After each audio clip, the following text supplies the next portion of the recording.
우리가 늘 문제 상황 속에서 자주 등장하는 게 이거예요. 아이가 게임을 너무 많이 한다. 그 다음에 아이가 스마트폰을 너무 많이 한다라는 부분을 고민을 해요. 근데 이런 게 있어요. 사실 가장 좋은 방법은 이 아이가 엄마만 또는 아빠만 바라봤을 때 시간을 책을 읽어준다든지 아니면 같이 놀이를 한다든지 운동을 하는 시간으로 아이의 관심들을 돌렸어야 되는데 우린 그렇지 않잖아요. 사실 부모님들 바쁘시니까. 그래서 핸드폰을 쥐어준 거고, 그래서 게임을 하게 된 거고, 그래서 유튜브를 보게 된 거잖아요. 지금은 와 있는 상황이란 말이에요. 그럼 결국은 어떻게 해야 돼요? 자꾸 그 시간을 줄여야 돼요. 그래서 지금 아이가 게임을 2시간 해 하루에, 그럼 1시간 만에 이 약속으로 안 된다 그랬잖아요. 결국은 뭐냐면 그렇게 하지 않는, 핸드폰보다는 책을 더 많이 보는 부모의 모습을 보여주면서 아이에게 계속 끊임없는 자극을 줘야 되는 거예요. 눈으로. 아이들은 절대로 부모의 말대로 안 한다 그랬잖아요. 부모의 행동을 따라 한다 그랬잖아요. 그대로. 그래서 책을 읽는 척이 아니라 직접 책을 읽으시라. 부모님이 성장하지 않으면, 부모님이 배우지 않으면 아이들의 배움은 일어나지 않아요. 그래서 아까 말씀드린 것처럼 가정에서 누군가 배움을 시작을 해야 돼요. 그리고 성장을 시작해야 돼요. 그러면 가족들은 시간의 문제이지 언젠가는 그쪽으로 다 그런 모습을 다 보이게끔 돼 있어요.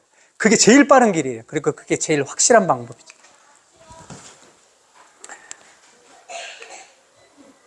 그리고 제일 중요한 건 아이는 존재로 봐야 된다는 거예요. 그래서 아이가 어떤 것을 성취했을 때 그것을 칭찬해 줄 수는 있지만 그 아이가 성취하느냐 못하느냐를 가지고 아이를 평가하게 되면 나도 늘 그렇게 아이를 보게 된다는 거죠. 그럼 야단을 치지 않아도 되는 거를 야단을 치게 되고 내 마음이 상하지 않아도 되는 게 상하게 되고 뭐 이런 것들이 있죠. 지난번에 얘기했지만 과제 분리를 해야 된다는 거예요. 아이의 과제는 아이의 과제인 거고 나의 과제는 나의 과제인 거고 도와줄 수 있는 부분을 도와주는 것까지, 그리고 아이가 넘어졌을 때 일어날 수 있는 용기를 주는 거, 이런 거 가능하죠. 그 용기는 뭐냐면 말이 아니라고 했잖아요.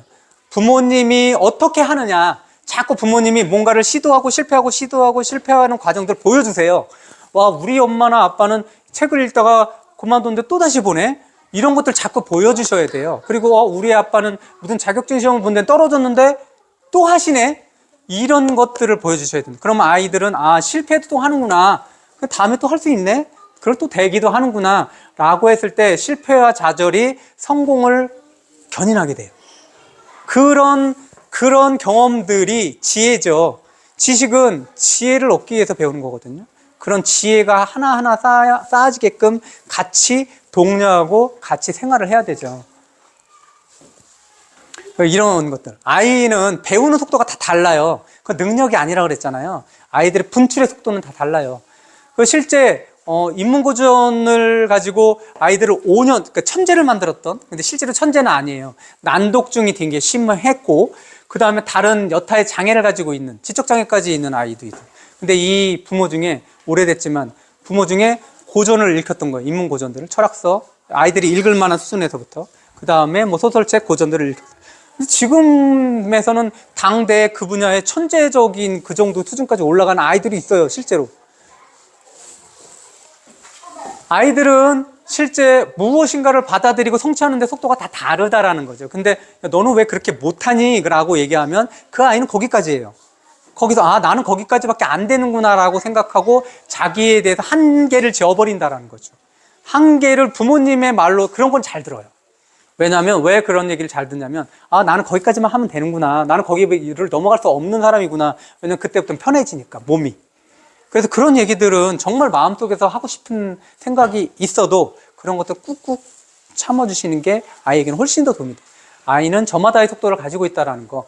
그리고 아무리 느린 아이들도 실제로 생각하는 힘을 길러준다면, 그 읽는 힘을 길러주고 쓰는 힘을 길러준다면 그 아이는 자기가 하고 싶은 것들까지 다 도달할 수 있어요. 다.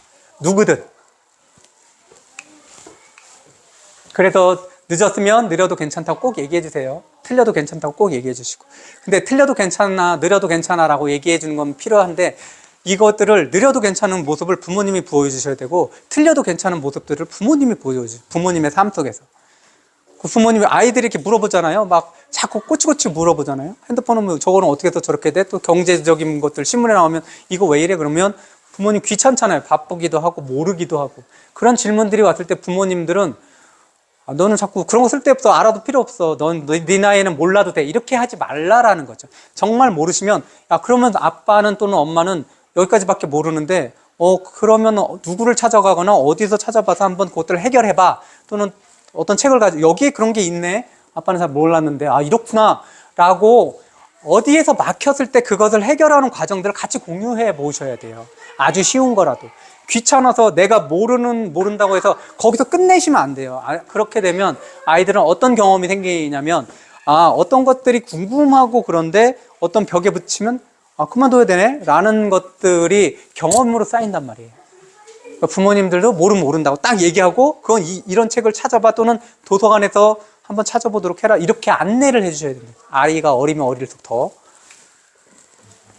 시행착오는 정말 중요한 무기가 됩니다. 시행착오는 아주 중요한 거고. 일반적인 사람들은 아주 원래 태어날 때부터 천재인 사람들은 없지만, 천재인 사람들은 사실 보면은 어떤 원하는 행동들을 해서 딱 한 번에 해서 새로운 것들을 발견하거나 발명하거나 이럴 수는 있겠지만, 저는 없다고 보지만, 보통 사람들이 새로운 것들, 누구든 선망하는 어떤 결과에 도달하는 거는 여러 가지 길을 다 가봐야 돼요. 그렇죠? 저 당연하지 않아요?